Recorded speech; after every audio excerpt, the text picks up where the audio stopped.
एउटा एलईडी लाई पुश बटनले कसरी युज गर्ने त तपाईं हेर्न सक्नुहुन्छ। जब म पुश बटनलाई थिचिराख्छु तब मात्र एलईडी बल्छ अनि पुश बटनलाई थिच्न छोडेपछि एलईडी बल्नदेखि छोड्छ। अब यो सर्किट चाहिँ हामी कसरी बनाउने त त्यो म तपाईहरुलाई देखाउने वाला छु। सबभन्दा सुरुमा हामी पुश बटनको एनाटोमीलाई हेरौं। पुश बटन चाहिँ यस्तो हुन्छ, यसको 4 वटा खुट्टा हुन्छ जुन चाहिँ ब्रेडबोर्डमा कनेक्ट इजिली गर्न सकिन्छ। हामी हेर्न सक्छौं पुश बटनको यो र यो साइड एउटै धर्कोले कनेक्ट भएको छ भने यो र यो साइड पनि एउटै धर्कोले कनेक्ट भएको छ। यहाँ हामी पुश बटनको स्ट्रक्चरमै हेर्न सक्छौं। जस्तै यो साइड र यो साइड कनेक्ट छैन भने यो साइड र यो साइड कनेक्ट छैन। अब यो चाहिँ के हो त, हामी जब बटनलाई प्रेस गर्छौं तब यो र यो साइड त कनेक्टेड छ अलरेडी।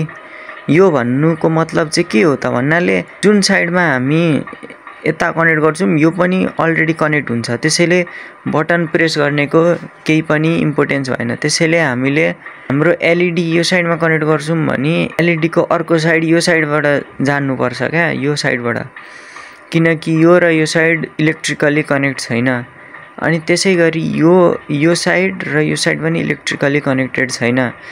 त्यसैले जब हामी पुश बटनलाई एक्टिभेट गर्छौं तब यो चारै साइड एक आपसमा कनेक्ट हुन्छ अनि मात्र पुश बटन काम गर्छ। त्यसैले सजिलोको लागि पुश बटन चलाउँदाखेरि डायगोनली हेर्दा सजिलो हुन्छ। अब यो चाहिँ एक्जाम्पलमा हेरौं त। यो पुश बटन छ, यो पुश बटनको मैले स्ट्रक्चरलाई ध्यान दिएर मैले यसलाई ब्रेडबोर्डमा कनेक्ट गरे।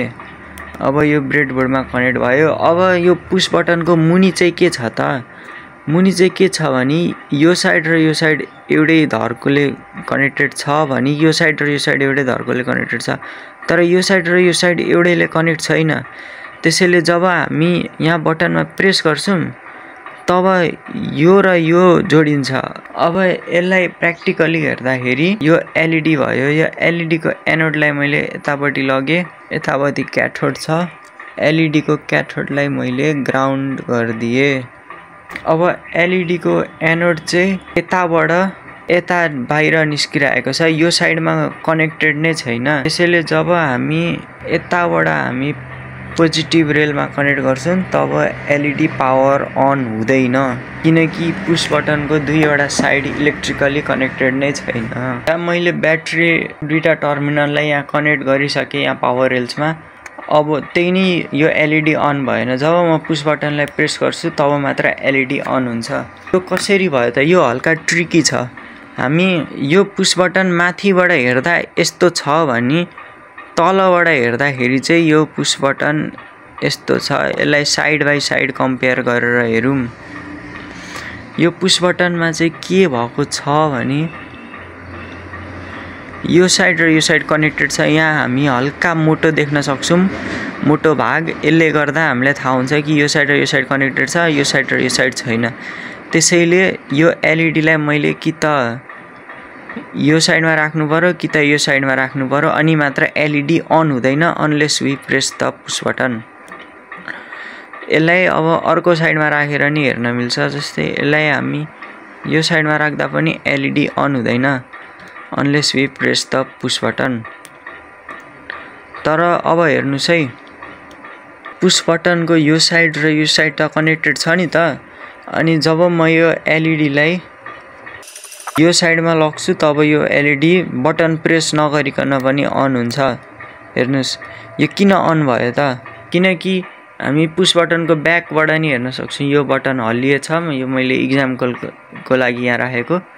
यो बटनको यो साइड र यो साइड कनेक्टेड छ भने यो साइड र यो साइड छैन। त्यसैले यो एलईडी को एउटा लेग यहाँबाट भएर यो साइडबाट निस्केको छ। त्यसैले यहाँ राख्दाखेरि यो बटनलाई प्रेस गर्दा नगर्दाखेरि पनि केही फरक हुँदैन, एलईडी बलिराख्छ।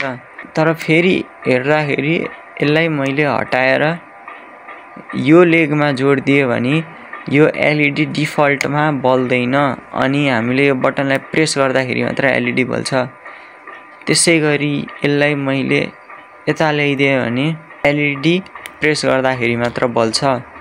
आई होप यो भिडियो क्लियर थियो होला। अनि अबदेखि तपाईं आफ्नो प्रोजेक्टमा एलईडी र पुश बटनलाई सँगै युज गर्न सक्नुहुन्छ।